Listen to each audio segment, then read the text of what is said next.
Hello friends, welcome to பிளிசினிமாஸ். இன்னைக்கு நம்ம திரைவி படம் எப்படி இருக்குன்னு பார்க்க போறோம். வாங்க வீடியோக்குள்ள போகலாம். இது ஒரு த்ரில்லர் ஜானர் படமா எடுத்திருக்காங்க. இப்போ இந்த படத்தோட கதையை பத்தி படத்தோட ஆரம்பத்திலேயே பார்த்தீங்கன்னா நம்ம ஹீரோயின் தற்கொலை பண்ணிக்கிற முயற்சியில இருக்காங்க. அந்த டைம்ல தான் வீட்டுக்குள்ள திருட வராரு முனிஷ்கா. அவரை இவங்க பிடிச்சி வச்சுக்கிறாங்க. நீ வந்து திருட வரல, என்ன கொல்ல தான் வந்த அப்படின்றாங்க. இவருக்கு ஒரே கன்ஃபியூஷன். இந்த மாதிரி சிச்சுவேஷன்ல நீ வெளியே போனா ஒருத்தரை கொலை பண்ணியே ஆகணும் அப்படின்ட்டு அவங்க சொல்ல இவரு முதல்ல மறுக்க, அதுக்கப்புறம் இவங்க ரெண்டு பேரும் சேர்ந்து என்னெல்லாம் பண்றாங்க.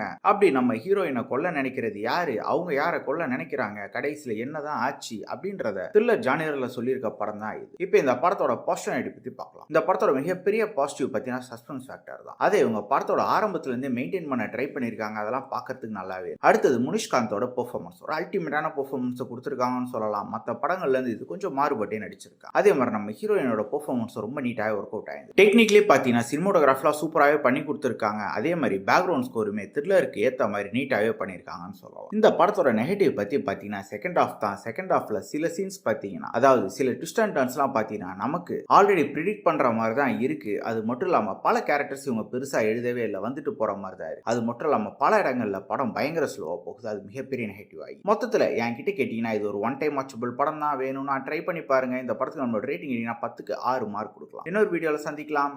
தேங்க்யூ.